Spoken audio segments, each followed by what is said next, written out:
नमस्ते दीदी भैया, देखिएगा एक सावन का चटनी हम लोग गाने जा रहे हैं और पसंद आएगा तो लाइक सब्सक्राइब कमेंट करके आगे बढ़ाइएगा और कमेंट में बताइएगा आप लोग के गीत है कैसा लगा।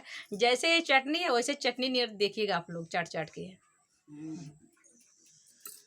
मोरे पीछुआ